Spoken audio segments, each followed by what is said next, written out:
আমি এই মুহূর্তে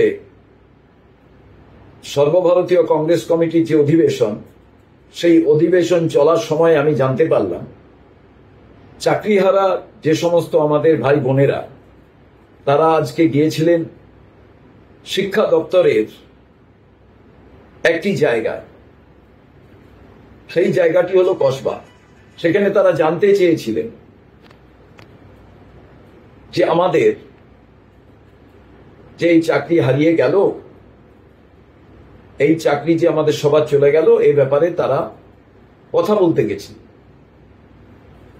তাদের সঙ্গে বচসা হয়, তারপরে তাদের লাঞ্ছিত হতে হয়, পুলিশের লাঠির আঘাতে তারা আহত হয়। আমি এর তীব্র নিন্দা করি। এটা করার প্রয়োজন কি ছিল?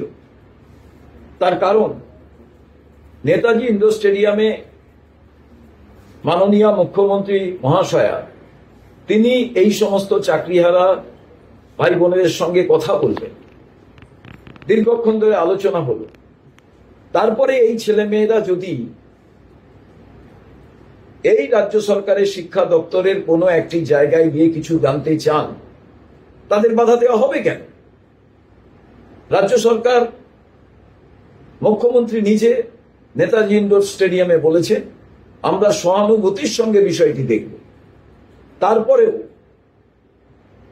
এই সরকারের পুলিশ মন্ত্রীর নাম মমতা বন্দ্যোপাধ্যায়, তিনি এত অমানবিক হবেন কেন? তার পুলিশ মিনিমাম মানবিকতার দিকটি দেখবে না কেন? আমরা মনে করি এভাবে সমস্যার সমাধান হবে না। যারা সর্বশান্ত হয়ে গেলেন, সর্বস্ব হারিয়ে গেল, এত বছর চাকরি করার পর যোগ্যদের আবার পরীক্ষায় বসার কথা বলা হচ্ছে, এইরকম একটা কঠিন মুহূর্তে তাদের মানসিকতা এমন একটি জায়গায়, এই ট্রমাটার মধ্যে রাজ্য সরকার বিশদভাবে ভাবুন, শিক্ষা দপ্তর ভাবুন, রাজ্যের পুলিশ প্রশাসন ভাবুন, এই 26,000 ছেলে মেয়েদের সঙ্গে কি ব্যবহার করা উচিত।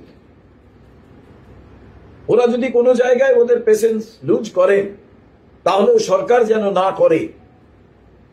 আজকে যেভাবে ওদের উপরে আক্রমণ করা হয়েছে, পুলিশ প্রশাসন বলছেন তারা আক্রান্ত হয়েছে। এই পরিস্থিতি সৃষ্টি হবে কেন? তাহলে নেতাজি ইন্ডোর স্টেডিয়াম, এই যে চারিদিকে ঘেরা একটা জায়গায় আপনি যারা বঞ্চিত, লাঞ্ছিত, সর্বস্ব হারিয়ে গেছে, তাদের সঙ্গে বসে কথাবার্তা বললেন কেন? তারা তো যে কোনো সময় বিশদভাবে জানতে আপনার কাছেও যেতে পারে, তখন আপনি দেখা করবেন না? অর্থাৎ মানসিকতাটা যদি সমস্যা সমাধানের হয়, তাহলে অনেকভাবে ভাবা যায়। যোগ্য অযোগ্য অনেক আগেই বিচ্ছিন্ন করা দরকার ছিল, চিহ্নিতকরণ করার দরকার ছিল, তাহলে এই সমস্যার সমাধান অনেক আগে হয়ে যেত। আমি মনে করি আজকে যারা সেই চাকরিহারা শিক্ষকরা, শিক্ষিকারা হেনস্থা হয়েছে, তাদের প্রতি সহানুভূতির সঙ্গে বলি সরকার আরো একটু মানবিক হোক।